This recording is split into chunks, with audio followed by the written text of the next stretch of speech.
Hello and welcome to the Beyond Podcast. And today's discussing episode, we are going to be discussing pre-Roman Britain.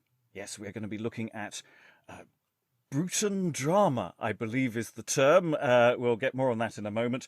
The early stuff of history, and we're going to maybe dive into the question of what is history and what is a history play, and all of the angles around various plays that we have looked at on the podcast, on our exploring sessions over on the YouTube channel, specifically plays like Gorboduc, Locrine, Lear, and a play that I don't think we've actually released yet, but we've definitely looked at, Nobody and Somebody. But there are quite a lot of plays from the early part of English history that is already in the early modern period a somewhat contested site, and my guest is here to talk about that, specifically in reference to their book, Staging Britain's Past, Pre-Roman Britain in Early Modern Drama, a copy of which I have here. It is reassuringly expensive, and is a very enjoyable read, actually. And just for the record, I bought this myself. I am not being paid to promote these things this time. And so I asked my guest to introduce himself. Who are you and what is your purpose in life? Hello there. I'm Kim Gilchrist. I am a lecturer in English literature, specifically, I would say the word once, and I won't say it again, Shakespeare studies and early modern drama and theatre history at University of Cardiff. That's who I am. Yes, and I say we're our focus is on these early plays, these early history plays. Some of them are early history plays, but they're also about early history. Just to go into this question of what is the history that these plays are bouncing off. Okay, yeah. Well, this is sort of what was fascinating for me about this subject. This was the subject of my PhD and subsequently my books. I've been thinking about this for quite a significant number of years by now. Very broadly speaking, by the early modern period, the period of all the plays that you'll be looking at and that I study, ideas of British history, and I'm going to say British history because this is the reasons for that will become apparent. Although it was, you're quite right, essentially an English history. It was invented in England, usually to the benefit of the English, was transforming, was changing, was essentially kind of eroding. There was this tradition of history, pre-Roman history, sort of 1,000 years before the Romans came to Britain. Britain was believed to have been founded by Trojan exile called Brutus sometimes, who came here with his sort of diasporic sort of group of exiled Trojans and conquered the giants of the island of Albion, as it was then called, killed them all and founded a city called Troynovant, New Troy, and ruled disastrously, often chaotically, Britain for a good 1,000 years before the Romans arrived. This was a historical tradition that was broadly believed by, let's say, probably most people through the medieval period, up until the time that we're all interested in, when a few historians or sort of historiographers started prodding it a bit and saying, well, hang on, if there's this glorious sort of British sort of antiquity where at one point one of the kings was meant to have conquered Rome, why don't any other historians from other countries mention it? King Arthur was thrown into this, by the way, and it started being questioned and it didn't really stand up.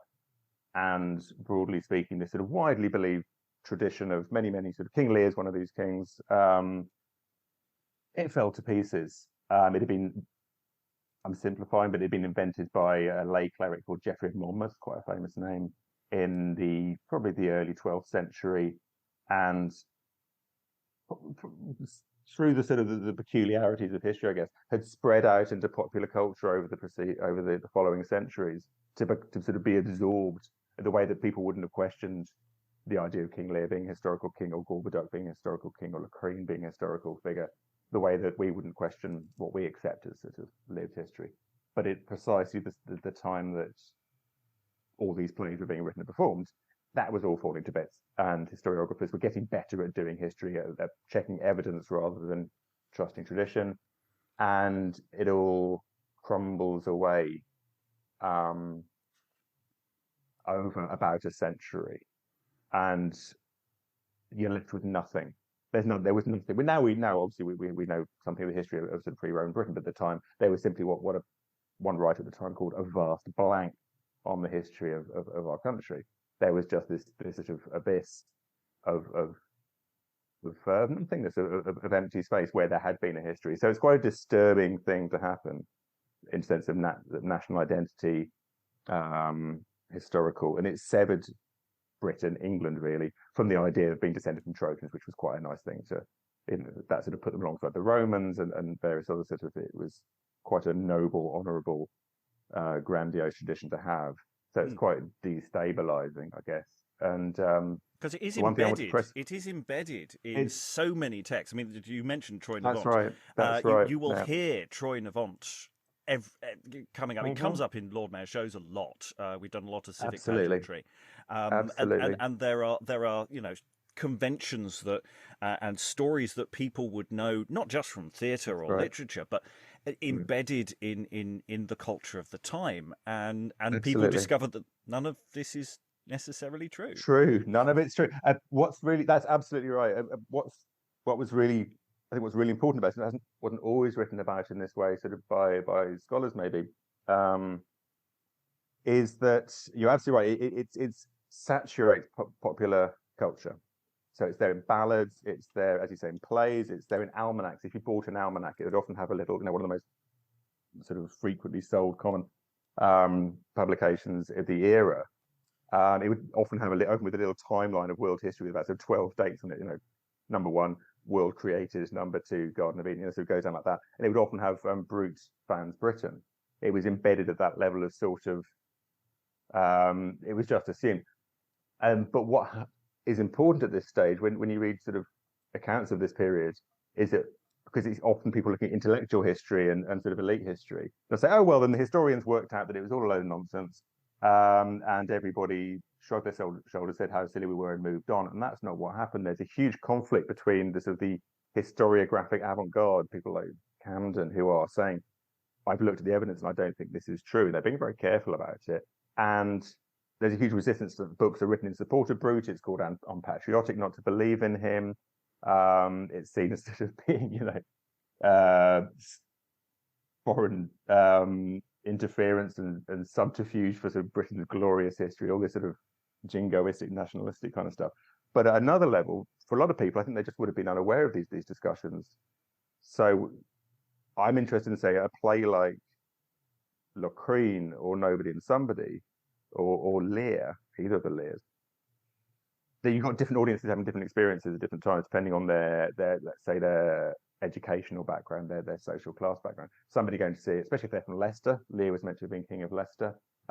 Seeing it as a fantastic historical play about British history. Somebody else going, oh, I'm not sure anymore. If somebody told me that this is all made up, and somebody absolutely convinced it's nonsense. And that would depend on your social class and your education. So that these plays are different depending on what kind of information you had access to, what kind of new ideas about history. And it's deeply destabilizing and sort of, I think, unsettling. I think these plays, even if they're not written with that in mind, they can trigger those kind of responses, if that makes sense. Everyone's having a different experience of history at this time.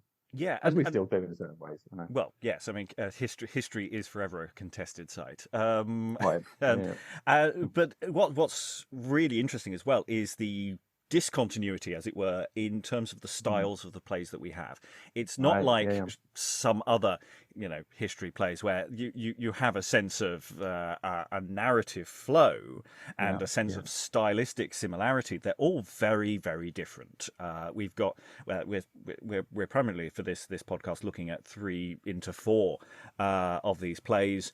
They're written in very different periods of time. There's a good 40 years span between them, and they cover a different part of this narrative.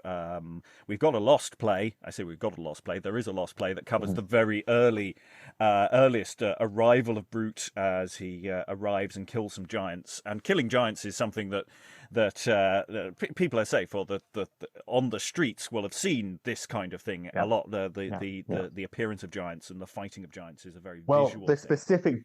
The specific giants that would have appeared in the play of this play you're talking about, the Conquest of Brute, it's referred to. It's given a couple of different names in Henslow.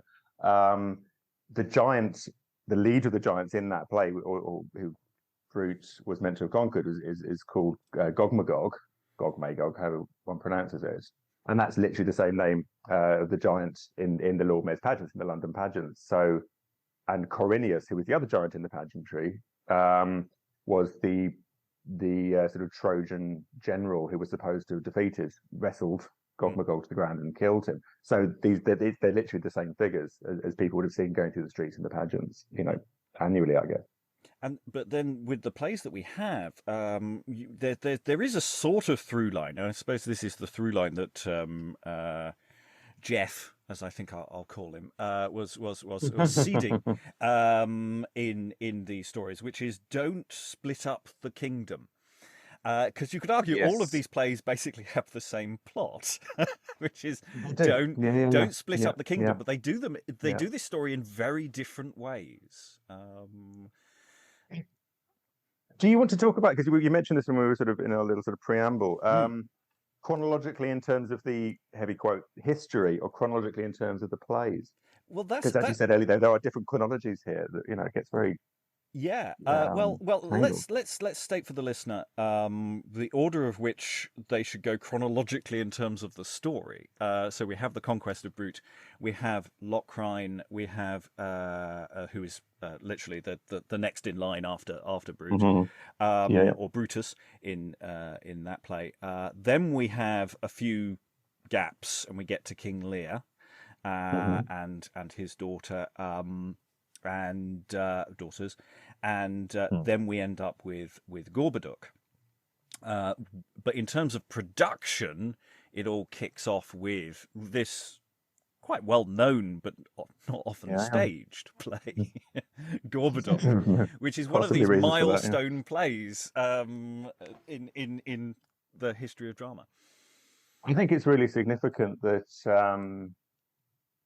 according to the print record and what has actually survived, that's always the caveat, is that English sort of verse, scenic and tragedy is inaugurated with a story taken from these pre-Roman histories, sort of Geoffrey of Monmouth, which I call Brutan, by the way. There's a whole reason for that, but they do originate with him. That's where these two the authors look back to in order to try and find a story that will be persuasive and rhetorically powerful for the purpose that they're giving it in these performances they give it at the Royal Court and at Whitehall. I mean, you're absolutely right. All these plays do talk about the division of Britain and the sort of disastrous consequences of doing so. They all do it slightly differently. There are also lots of stories in between in Geoffrey of Monmouth that weren't staged, as far as we know, or which were never published, but we do have lost plays of them. These seem to be the ones that people not only chose to write plays about, but to publish as well, and that's interesting.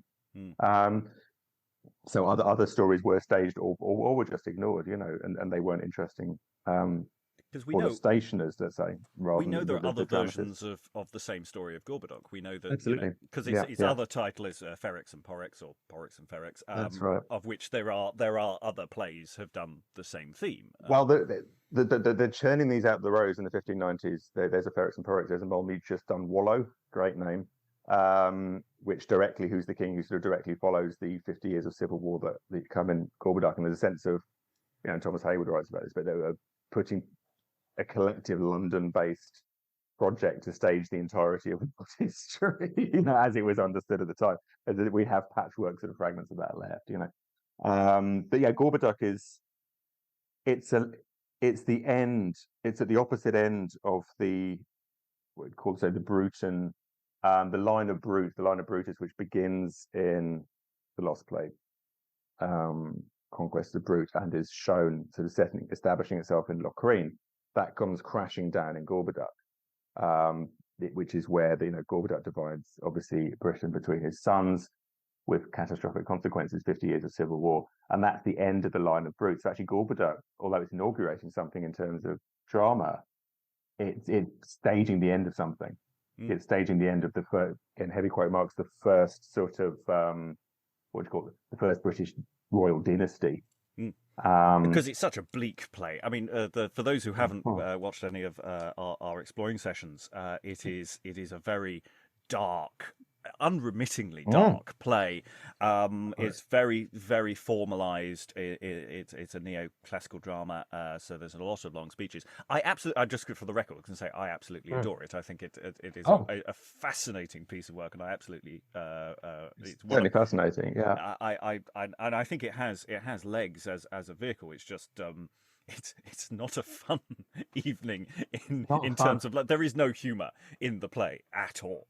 Well, there can't be, because it's got to obey the unities, hasn't it? Because it's being written by lawyers who are that's the priority. Philip Sidney, who disliked a lot of things about drama, or certain types of drama, he singles this play out as being a good play because it pretty much obeys the unities. But he does say even this one doesn't quite do that. And I always find that a sort of strange.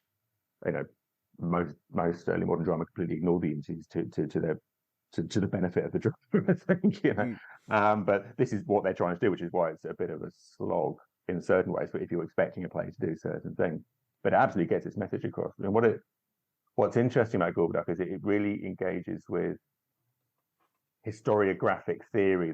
You'll know the theory of Posey historical, which George Putnam, amongst other people, put forward, which is history is important. We can learn from history, so we're allowed to change it a little bit and put words in the mouths of great historical figures, so we can learn from their wonderful example and from their mistakes.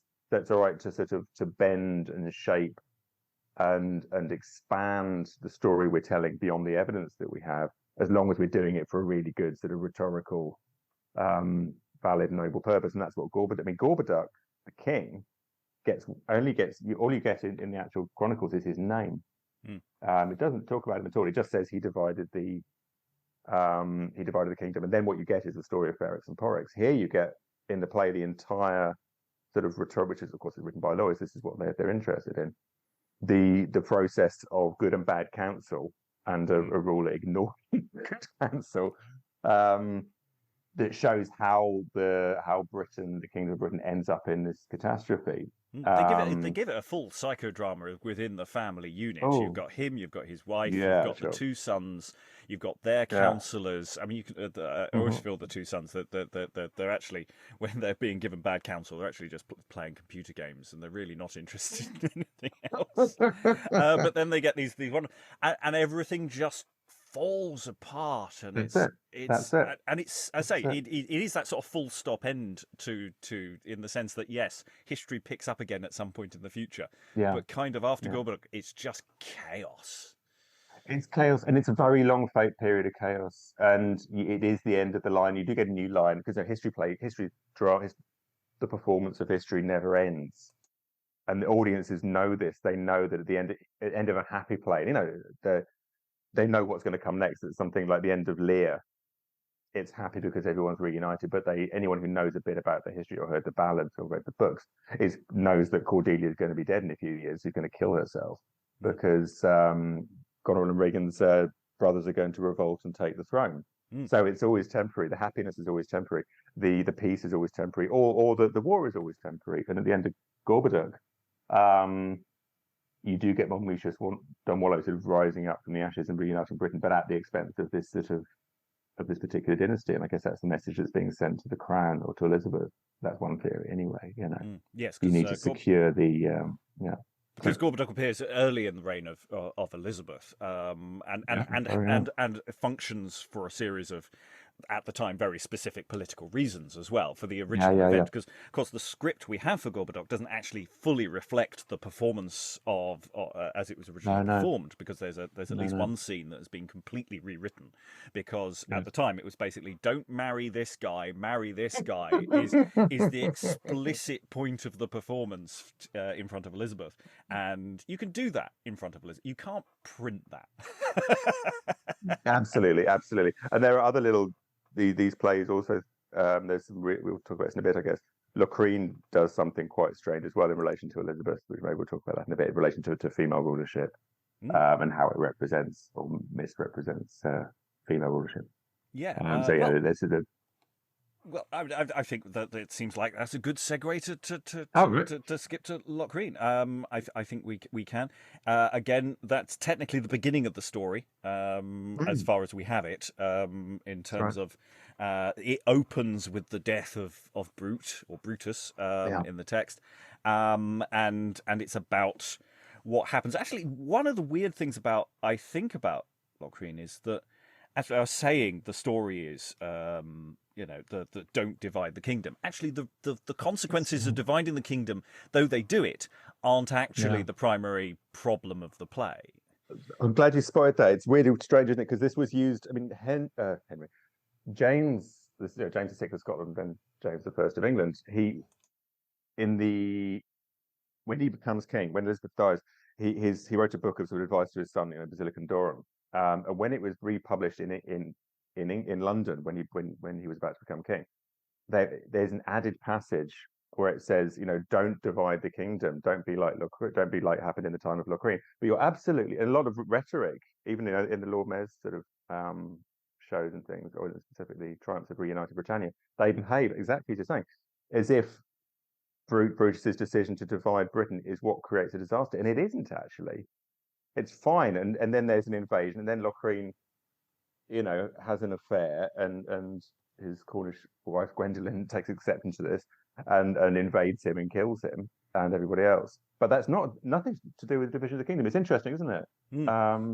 That's how the story is used rhetorically, but actually that's not what happened. Because when we were reading it the first time in the exploring session, we basically read the first scene and we went, no, don't do it, don't do it. This is how the play's going to go horribly wrong. And then it didn't, and it became a very different kind of drama. I mean, it's doing a lot of work. It's like it's doing the work of, let's name some rivers. Which is the naming of things seems quite important for these plays. It's fundamental, especially in this play. I think because it's, as you say, it's the opening episode, really, or the secondary parts sequence of opening episodes of the sort of mythic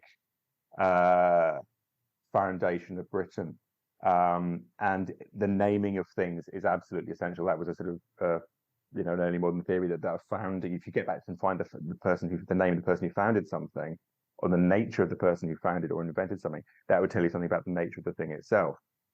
So by that sort of reasoning, the founder of a nation or a city would sort of imbue that place with some part of the essence of themselves. So that could be violent, or that could be noble, or that could be secure, or that could be unstable, or whatever. And it's a really dark, if you look at it in those terms, there's constant references to the landscape, very sort of pastoral language, but also to landscape and rivers, as you say, and mountains and fields and brooks being soaked in blood. So their blood is sort of these, and I think 5 characters in the play, something like that, give them, probably more than that, give their names to particular rivers, give their names to particular regions, which become the sort of the England, Scotland and Wales and Cornwall and the various rivers. So if it's a story of national sort of foundation, it's a really bleak story because it's founded in fragmentation and blood and death, and some pretty bleak deaths. I mean, one thing that the play does, which I still can't figure out, it's extraordinary, I think, unless you've had thoughts about this, is 5 of the main 5 deaths in the play: Albonac, who dies in theory in battle; Humber, who's the invader who drowns in a river in the original chronicle history; Locrine and his mistress Estrild, and their daughter Sabrin, who gives her name to the River Severn, all die in different ways in the chronicles. In this play, they are all recast as suicides. It's a really strange thing. which just makes it bleaker and bleaker, and again puts another strange sort of, particularly because of the attitudes to early moderns, to sort of people taking their own lives in the period, which was, there was a lot of superstition and a lot of legal prohibition as well, puts an even stranger, darker sort of tone to this idea of this is where Britain starts happening, this is where Britain is founded in this play. Well, it's not a happy Britain starts picture. with an invasion that massacres the indigenous peoples, the giants of Britain. And the story of the giants aren't even indigenous either. I mean, that if you go even further back into that narrative, that's a much more complicated now with two different threads in that. It's Albina and her 50 sisters. Extraordinary stuff. No, absolutely. So they're all invaders. The Trojans are only recent arrivals, as you say. They've invaded and killed all the giants, and then the play's very confused about whether the next invasion is for Humber, is whether they're Scythians or who they are. It's a little bit muddled. They're just generally, again, heavy quote marks in that sort of late 1580s, early 1590s dramatic kind of language. They are the other, they are from the east in some sort of way that's not really defined or clarified or sort of spelled out, but it's there for them to be baddies, really, and to be glorious. I mean, Humber is presented very much in a way that Tamburlaine or someone like that is presented. He's vainglorious. He's got these huge rhetorical sort of high vaulting speeches, and very. But yes, he's the problem. It's not the division of Britain. It's the problem because all the British princes, as sort of rulers, unite together to fight him off, and they succeed. That's not the problem. The problem is where Locrine. The rulers aren't very good. They can be united, but if they're a bit rubbish, and basically create a series of problems for themselves that they didn't need to have. I mean, it really is a self-inflicted wound. That's right. On that sense. Whereas at least with Gorboduc, you have a sense of, you can understand how the politics of the situation works in terms of there are exterior forces as well as interior, and it's a slightly different universe. Whereas it really is just a lot of quite selfish decisions. Also, I mean, Gorboduc's very carefully worked through intellectually because because of its origins. And it's very clear, as you pointed out, it's very clear function in a specific location for a specific audience.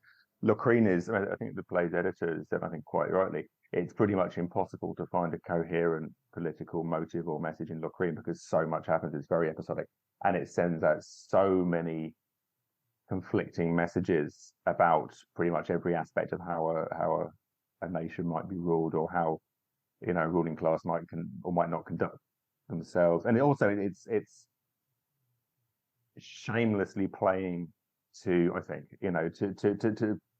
to entertain. It's got a clown, who's a fabulous clown who spoofs his the events in his sort of subplot, spoof the action of the play, continually. So it's sending itself up even as it's running. It's highly episodic. So a character. The memory I have is of our second look, where we ran it at pace, is that it functions remarkably well as a piece of entertainment. It really does. It really is fun. Yeah. Despite how depressing it is. It's got ghosts. This is the thing. It is. I guess it's depressing, but also it's very silly. So that's not a particularly academic word, but it is. It's incredibly overheated, and there's confusion about its origins, which I think maybe isn't. Wouldn't be visible to an audience at the time if it was being performed. I think it would have been, in the public playhouses. It may have origins like Gorboduc in sort of academic or inter-court drama, but if it does, then it's certainly been ruthlessly adapted for entertainment purposes, with Strumbo, with lots of on-stage battle scenes, no adherence to the unities. And some really spectacular, there's Humber ends up having food knocked out of his hand by a ghost whilst being laughed at by a clown and starving to death in the British sort of wilderness, and then jumping into a river. And there's two characters jump into rivers, which again is spectacular. And how I can presume they would have used the trapdoor in the middle of it. One of the first things I'll ask my students when I teach early modern drama, I give them one of the dumb shows from this, where a crocodile gets bitten by a snake and falls into a river. And I say I want you to come up with ideas of how this might have been staged, and the students sort of come up with all fantastic ideas, puppets or costumes or various things. And at the end, I say, well, how do you think they actually did do it? And the answer is, well, we don't know. There's this extraordinary thing on the page of this crocodile and this snake and falling into the river together. We don't know how it was done. We can only speculate. Then it's a little bit like that with the rest of the play. It really does, and it's hard. It does put to this notion that the playhouse drama of the sort of 1590s or whatever isn't visual.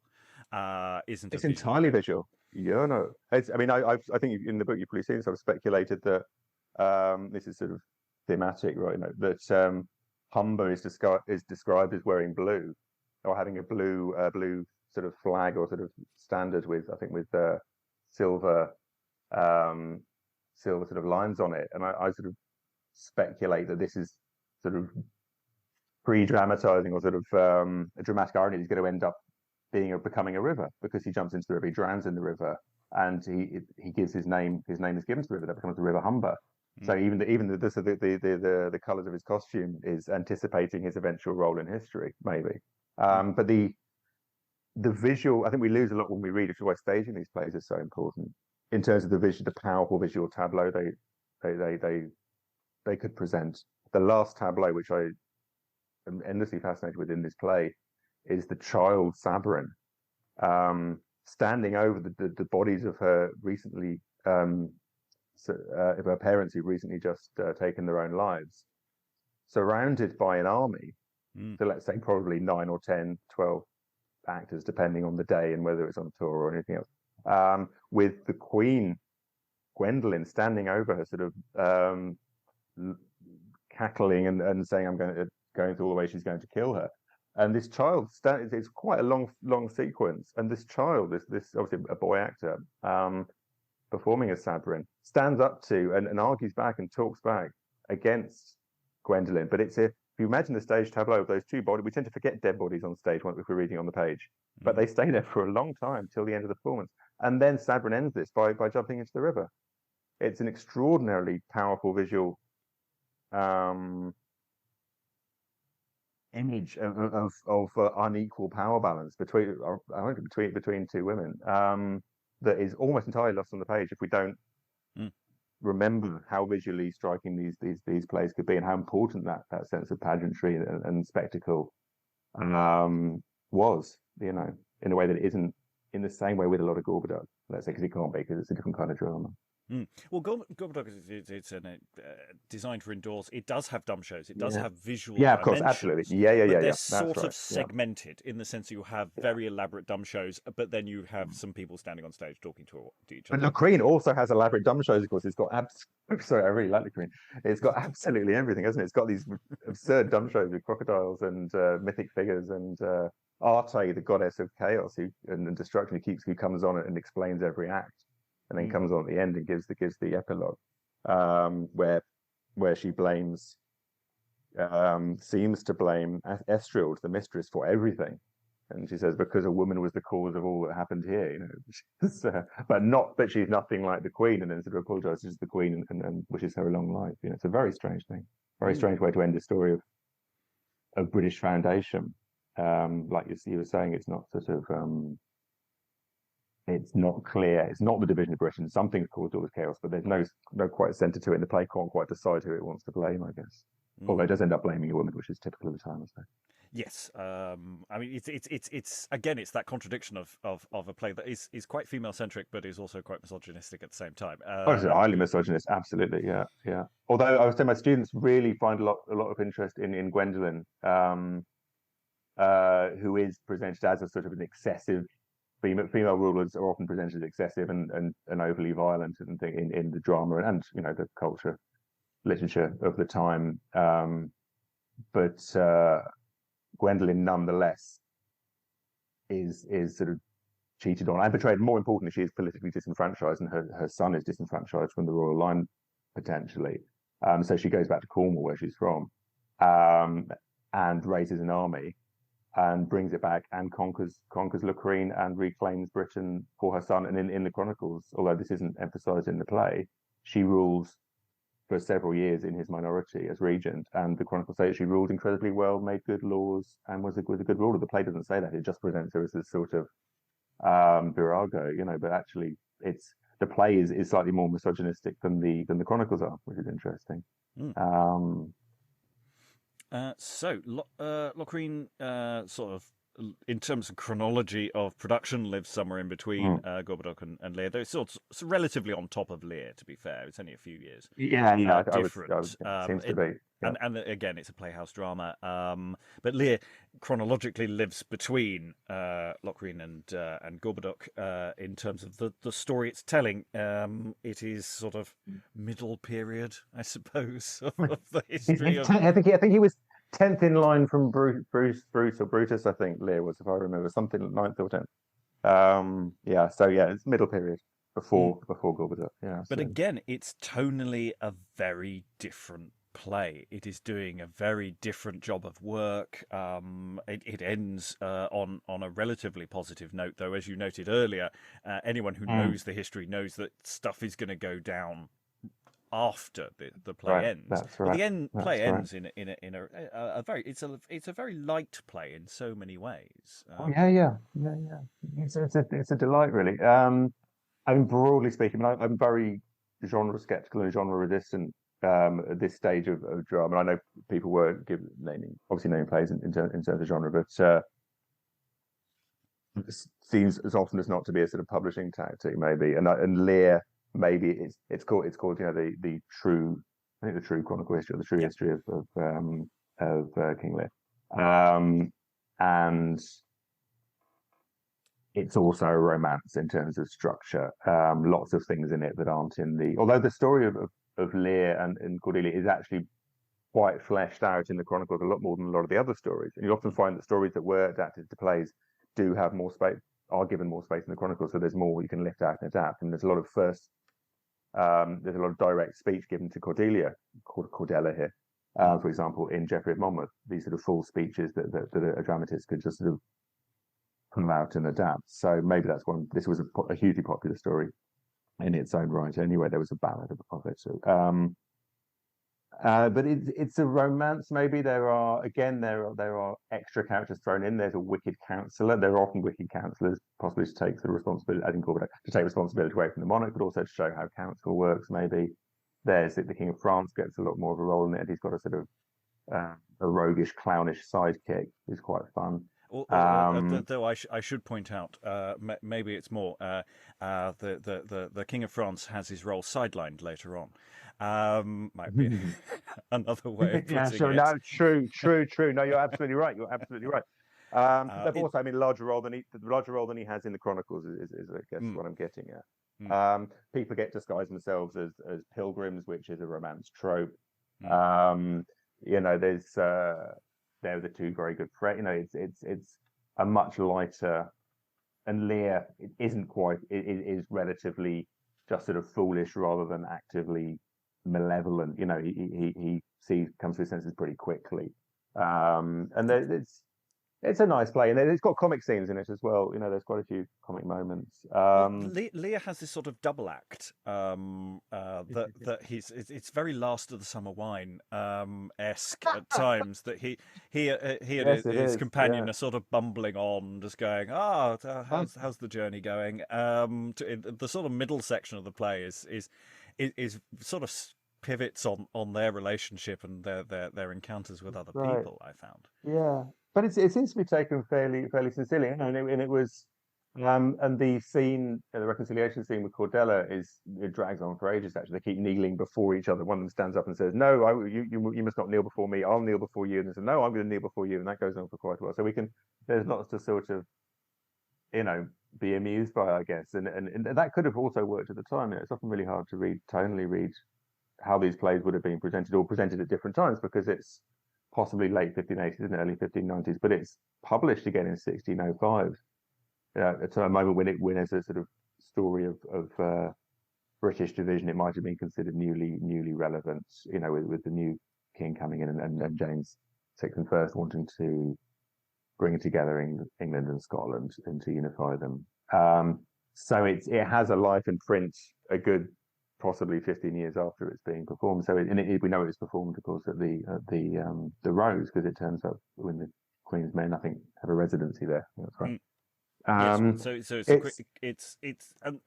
it's yeah, as a Queen's Men play, it fits within a sense of what the Queen's Men repertoire was. Though of course we've got to be a bit careful about that, because we don't have that many plays in comparison with other companies as well. I just wanted to just pivot, because you mentioned in passing the evil counselor at the top of the play. Scaliger. Scaliger, who just disappears. I mean, it's interesting. He's there to be evil at the beginning of the play, and then you get another evil character who sort of takes his place, but they are distinctly different people. And you'd never hear from him again. And of course, the opening of the play spends quite a long time establishing why Lear is testing his daughters, and the plan, and why the test for his daughters goes horribly wrong, because of course there is political shenanigans going on to make the whole test sort of go pear-shaped. Well, it's, I mean, you sort of, I mean, Scala, let's call him Scaliger, I suppose, he's not needed after those first scenes, is he? Because his job is done. He's there. I mean, this is where I get my interest in this play, particularly comes from this idea of this eroding history, this sense of these histories are becoming untethered from reality, or untethered from time in a way. And he sets, so this sort of wicked, or sort of mischievous, really, counselor sets up and puts the ideas out for the entire love test. It's his idea, as I remember, and he sort of counsels and mentors, the wicked sisters in how to approach this and how they can try and get what they want from it. And then he's gone. But and this is, if you don't mind going into this little detail, his name, Scaliger, kind of obsesses me. There was, in the sort of late 16th century, there were two French scholars called Scaliger, father and son. One of whom was, amongst other things, a literary critic, a bit like sort of Philip Sidney, but even more sort of absolutist about things like the dramatic unities and obeying them, and various other sort of laws, often based sort of humanist, going back to the classic sort of rules on what constituted good literature. And in that sense, naming a character after this figure is quite funny, because the play completely ignores all of those things. So it's throwing him into the middle of a play that he would hate. His son, however, was possibly the most sort of renowned and famous sort of chronologer of the age. He tried to compile, by using sort of collating and comparing historical and ancient historical texts and chronicles and timelines, he tried to compile a world history, which he fell into trouble with, because some of his, I think he called it proleptic time or something, some of his timelines to match had to go back to before the creation of the world. But he wanted to compile and to fit all the different national and regional and ancient sort of religious chronologies and versions of history together to create a single timeline. It was an extraordinary undertaking, and he was very sort of admired and respected for this at the time. So again, to name the character after this association between him and the characters is also interesting, because King Lear is absolutely ripped out of its own timeline, and would have been experienced in a way by some people watching the play if they were aware of the sort of the controversy over the truth or not of Geoffrey of Monmouth's history. One particular thing about this with King Lear, with this play, is that all the characters in it are Christian, or they use Christian language and refer to things like Puritan. They call each other Puritans, and they disguise themselves as pilgrims, like I said, and you can only go on a pilgrimage after years after, really after sort of in the Christian era. And King Lear, of course, the historical figure, was lived, according to the account, centuries before the birth of Christ. So the entire play is sort of subtly lifted out of the timeline it's meant to belong to. So again, having a character called Scaliger it seems to me like a little sort of mischievous nod to the erosion and the collapse of things like timelines and chronologies and history and linearity in general. That's just my sort of pet theory, but it's certainly a very odd play in terms of where it thinks it lives in time. Mm. Yeah, I say it's interesting that okay, he disappears as a character, but in a sense, there's a baton passed because we have a murder plot that again is Yes. very dependent on fear of some sort of deity, because Yes. you have this Yeah. moment of the murder is in theory about to happen, crash of special effects again, an effects heavy play in certain ways. Yeah. And he just runs off and goes, "Oh, the fear of God is put into him," and he Yeah. disappears. And again, Absolutely. basically, he's never seen again. So it's Yeah. interesting the sort of the incidents and the way it plays Yeah. with the religion of the play, because Absolutely. Yeah. Which plays at that time weren't doing. Yeah, when there were a lot of religious plays, obviously, but generally, it's you're quite right. It's not they're not the characters aren't just making sort of Christian references, and they refer to saints and things.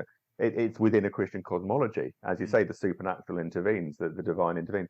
Whereas in most other plays, certainly the two we've looked at, Gilbert, Lacrede, and most of the other ones, the characters are constantly calling upon Jupiter. They're talking about burning. In Lacrede, they talk about burning sacrifices on their altars. They get married in the temple of forget which god it is, Diana or something. No, Mercury, someone like that. It's a classical world because they're descended from Trojans, so they share the same god as the Romans and everybody. But this does the opposite of that, and as you say, it's in this one, God exists, or someone who makes thunder. They certainly presume it's the Christian God. So yes, so time is moving on in terms of these plays. We're already into the sort of early mid 1590s. Around the time that skepticism is perhaps getting more rampant, as it were. Yeah. Does that sort of lead us neatly to the next century, and the oddest of plays that we might call our chaser, our whiskey chaser of Brutan drama, Nobody and Somebody, which is a play sort of set in history, but is it what's its relation to history? It's such a strange thing, isn't it? It's such a peculiar creature. It's the historical component of this of the play, which I mean, it's named after its subplot, which is actually longer than the main plot. So maybe it isn't. We shouldn't be calling it. I shouldn't be referring to them in that way. Is the story of Elegier, who's a very obscure king from much later in the sort of the pre-Roman Britain chronology. And the famous thing, well, the thing that was known about Elegier, if anybody, and I've by the way, I when I was doing this research, I would go through EBO, which is an early English books online, doing name checks, keyword checks for the names of all these different rulers. And sometimes you would get hundreds and hundreds, like you might with Lacrede, lots and lots of references, really present in the cult, certainly in the print culture, lots of people referencing, passing references, allegorical references. Elegier hardly turns up at all. Really, really, obscure even at the time within those terms. He becomes king 3 times, I think, because he's usurped by rather than two warring. But it sort of compresses a lot of the things. 2 warring brothers get put on the throne, and then they fall out with each other, and they get put back on the throne again. He's a very saintly figure.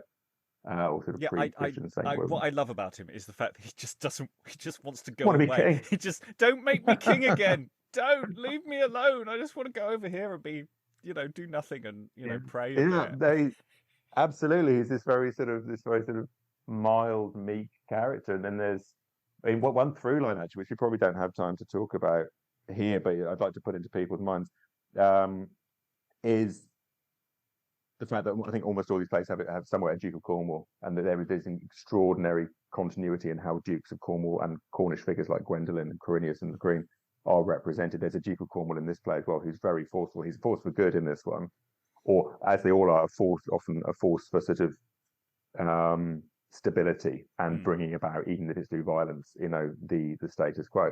There's a Duke of Cornwall who sort of serves as the grown-up in the if there is one, but the entire story of Elegier and these sort of slightly farcical sort of seesawing or pendulum swinging between different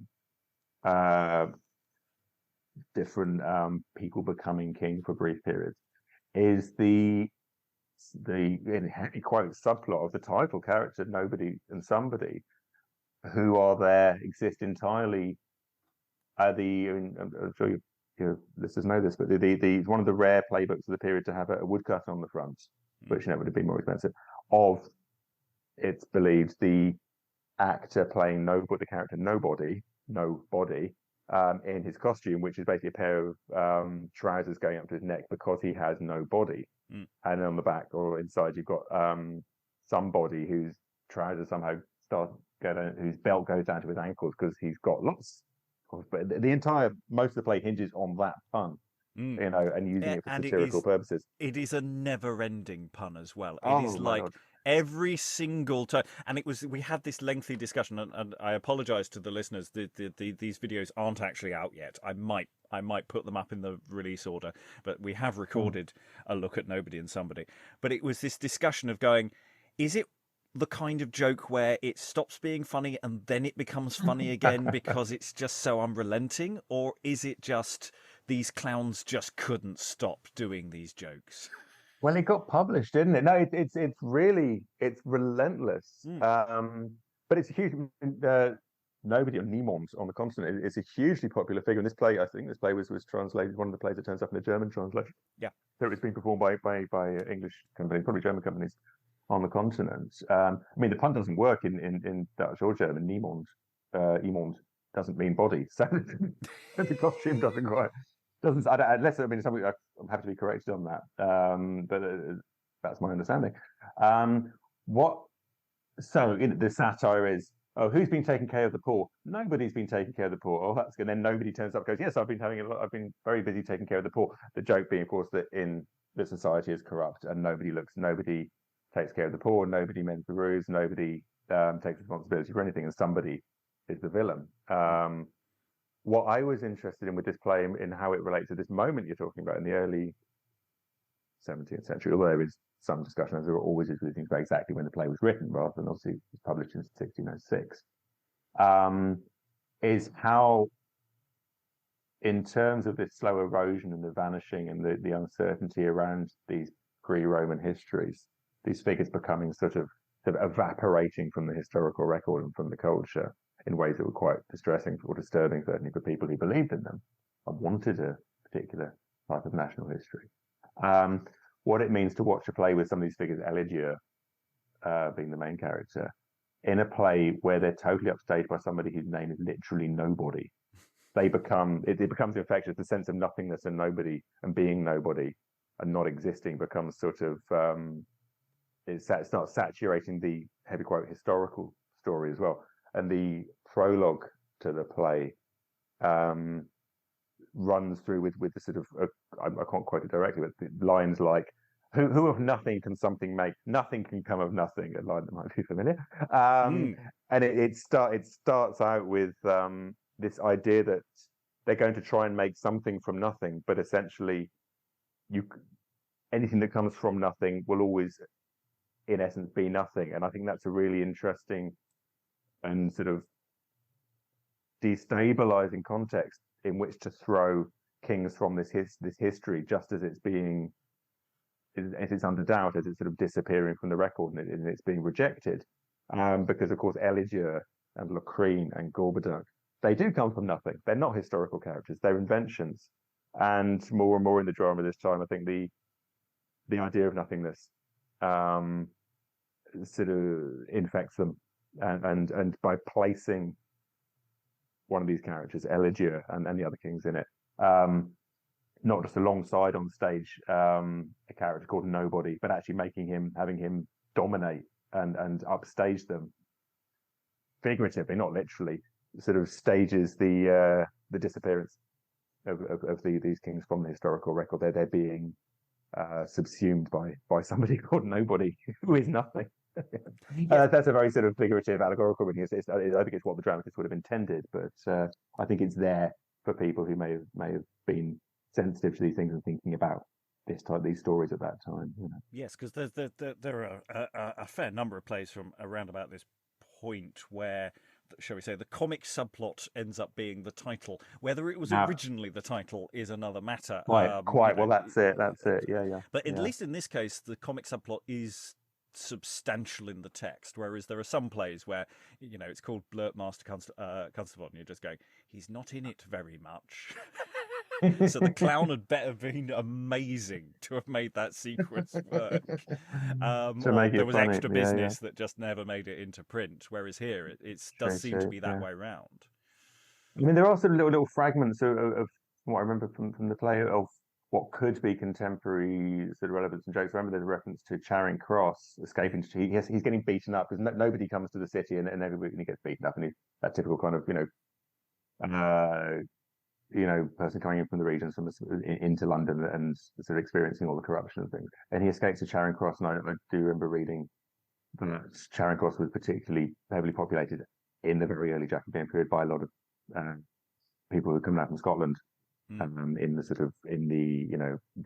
train, or the sort of the wider kind of administrative groups with the new king. So I wonder if there's a slight reference to sort of anti-Scottish sort of sentiment, because there was a lot of anti-Scottish sentiment at the time in London. Jingoistic, English nationalistic kind of feeling. So again, it's a hard play to read for anything other than the broadest kind of general satire about how a society is run, which is relevant, unfortunately, in most times and most places. I mean, we are starting to run out of time. Obviously, our interest is primarily in production terms, and it has to be said that I'm very interested in this grouping of plays, extant and lost, as a season, because I can envisage, and this is something for the listeners at home to say yay or nay to. Do get in touch on Twitter, or the artist formerly known as Twitter, or any of our social media, or you can email us at admin@beyondshakespeare.org, whether this is a good idea or not, because we're looking increasingly at doing seasons, week-long readings, play readings that we can record for the podcast. And this, as a season, sort of speaks to me. If we're looking at 5 slots, is you start a week with something based on the material that would have been in the conquest of Brut, or something feeding on all the other interlinking stories. So you start the week with a sort of a primer on this universe, and then you go through the different stages of Locrine, Lear, Gorboduc, and then end with Nobody and Somebody at the end. Because it is, for all the unrelentingness of it all, the Nobody and Somebody jokes, some of them are actually quite good, and it is quite a fun play. It's a fun play. It's just a decision-making process of how much you keep in and how much you trim out. But the shape of that as a season, actually, its discontinuity is what gives it a continuity, I think, because otherwise I think you get a bit bored if you've got the same tone. Well, I think you're quite right, and also I think in terms of, if anybody is interested in how, in the representation of this sort of evaporating, disappearing account of pre-Roman British history, that sequence, Gorboduc starts with here's some history for you, in very sort of humanist kind of solid, posy historical terms, and to go through that, Locrine does the same but starts messing about with it a bit more. Lear uproots it from time and puts those into the Christian era sort of in certain ways, and Nobody and Somebody is just completely disinterested in any sort of, apart from the title, the genre that's assigned to it on the title page, is absolutely completely escape and relentlessly attacking this idea of history with the character called Nobody and an idea of nothingness and nothing.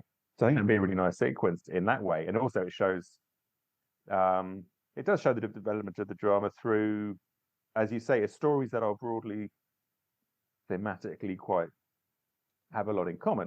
They all, in one way or another, feature questions of the division of the kingdom, division of Britain, and the consequences of that. They have, apart from Gorboduc, they have strong sort of clown or comic figures. They play through different genres, but they take that. How is that theme represented in different genres? So I think it's a really nice sequence anyway. It's a good little sort of journey through the development of. So you're looking at you're looking at academic drama, Locrine, Lear, as you say, broadly similar, but in terms of time. But I forget where Nobody and Somebody's believed to have been performed, but it's not at the. It's certainly not the Globe. It's probably not these at the Fortune or somewhere, or the Red Bull. The note I've got is Queen Anna's Men. So. The Red Bull. Anyway, it's a really nice sequence anyway. I think so. You'll see these similar sort of themes popping up, and I don't think they reference each other. Sadly, they don't tend to do callbacks to other plays, or certainly extant plays. But no, it's a really nice sequence with a really broad range of representations of what was believed to be at the time, although increasingly less and less, history, and the sort of founding. Yeah. That's where the sort of conquest of Brut opener is there to do, is to do the infill and give because again, ideally what we're looking for is people who buy a season ticket and are there for the duration rather than necessarily people come for an individual play. Well, there's loads of material on that story. It was a huge, it was a very, very, very significant and powerful story. For a lot of people, it was the historical account of the founding of Britain, and it gave a lot of sort of. Some people argue back and say, "Well, I don't like this history. I don't think there's much to be said for being descended from Trojans because they were all, one, they were the losers, and two, they were sort of disreputable in various ways. So two people did sort of resist that. Historical writers or sort of cultural writers. But it was such a well-known story. You'll find if you can look into chronicles, but also you can look in Mirror for Magistrates for accounts of it, and it's broadly done in even in Triumphs of Reunited Britannia, and there were so many things to draw from in order to tell that story. And Brut, I mean, it would have been a fabulous play. I think that potentially he has a vision from visited by the goddess Diana, who sort of directs him towards the island of Albion, and then they fight giants, and then it's his queen Imogen would be there, so that I imagine would be sort of boosted the character to give a good role for a young boy player. So there's loads to do with that play. It'd been lovely to hear people talking about that and presenting material in a way that how was this staged, Well, yeah, I mean, for listeners on the Patreon, I have been doing the Mirror for Magistrates of the later medieval history, but I will be starting hopefully next year, 2024, going through the expansion pack of Mirror for Magistrates that covers the earlier Brutan histories. So look out for that if you want to join our Patreon. That is exclusive content at the moment. It is not planned to go out on the podcast. It is behind the paywall. I'm sorry, I have to keep something back. And as it happens, it's Mirror for Magistrates. So if you're interested in that will be coming up as Mirror for Magistrates. I find is a fascinating book or books all on its own right. Though I believe the editorial meetings decrease as it goes on. That's my favourite thing about the first books, is that they basically sit down and have an editorial conference and go, is this history or not? I don't know. The two accounts disagree, and I enjoy that more than I do the poems, actually. Yeah, they can be a bit of a slog, can't they? There's 1574, the prequels come out, don't they? There's Higgins. And then he sort of goes right back to the start, and they sort of keep inserting extra bits over the years, don't they? And it was a huge influence on Locrine as well. I mean, it was very important to plays like that. So anyway, we have definitely run out of time now. So this is your moment. Do you want to plug anything? What are you working? You've obviously written the book Staging Britain's Past, Pre-Roman Britain in Early Modern Drama. It is available in good and also presumably very bad bookshops now and online. I said it was reassuringly expensive. It's actually for this kind of book actually retailing at a decent price. So if you are, it's in paperback as well, so that's probably why that is. It came out in paperback for a while back. And it is very readable and accessible. I enjoyed it a lot, but that's me. But anyway, any other things you would like to plug or put out there? Let's have a think. Yes, my interest in sort of popular culture, which is and sort of popular drama, which is broadly where this took me, is continuing. Most of my work is now on romance drama. where obviously a lot of these romance and ideas of history and what was true and what wasn't constantly blended and blurred together in this period. So there are some interesting crossovers. But I am very interested in looking at lost plays and how prose texts were adapted into drama. There's a lot of that obviously with the chronicles in what we've been talking about, but in romance we have these extraordinary sort of hundreds and hundreds and hundreds of thousands of word romance texts in translation, sort of across the sort of coming out of the medieval period and and they ended up as being plays. A lot of them are lost plays.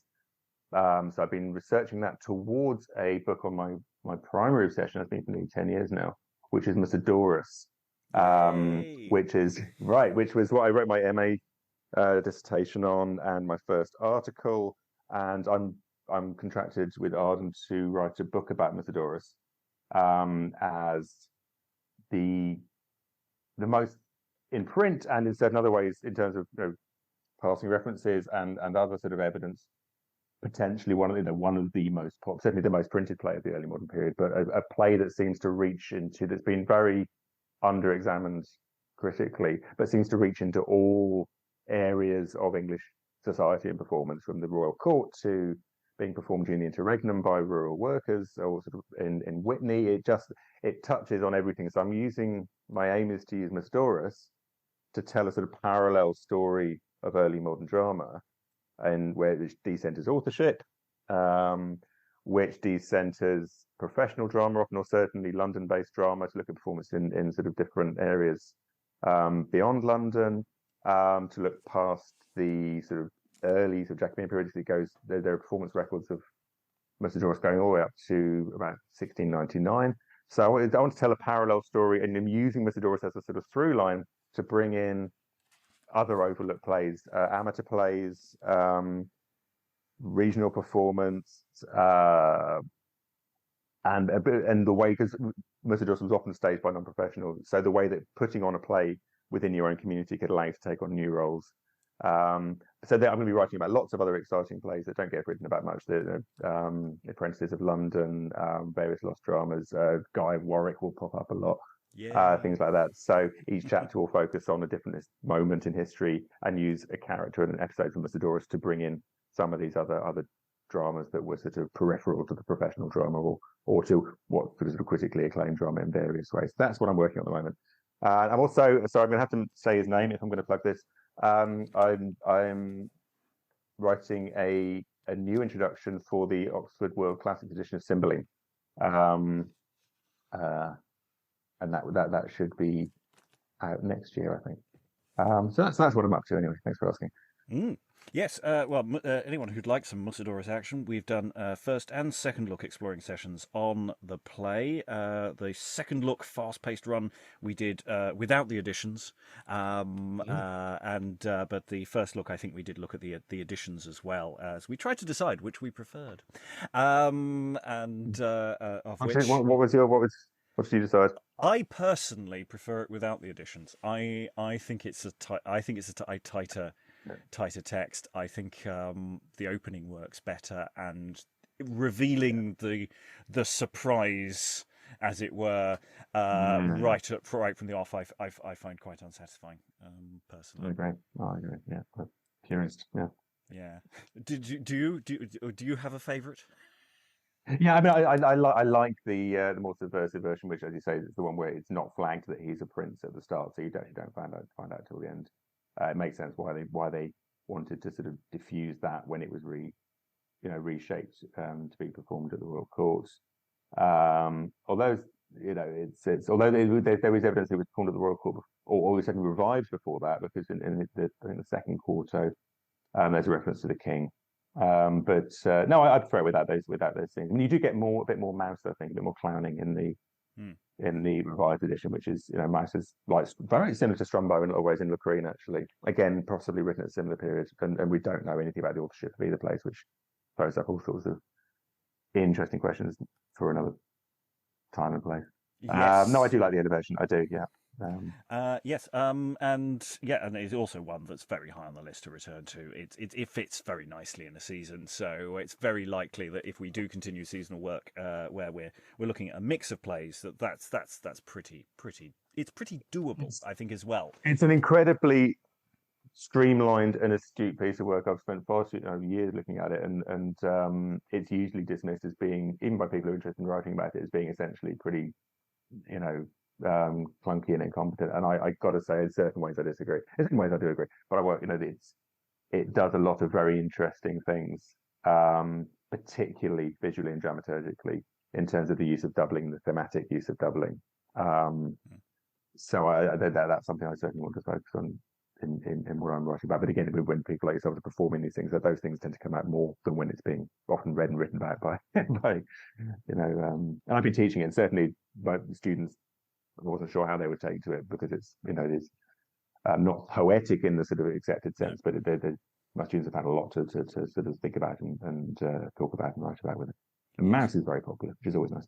Yes, I mean it's a question that we often get. What makes a good play? What are the ingredients? And a lot of it is sometimes just down to taste and what you want a play to do. But anyway, we are going into drifting into areas that we just don't have time for. I think that would be for a future discussion when that book comes out. Well, all that remains is to thank my wonderful guest for being wonderful. Thank you very much, and goodbye. Thank you for having me. Take care.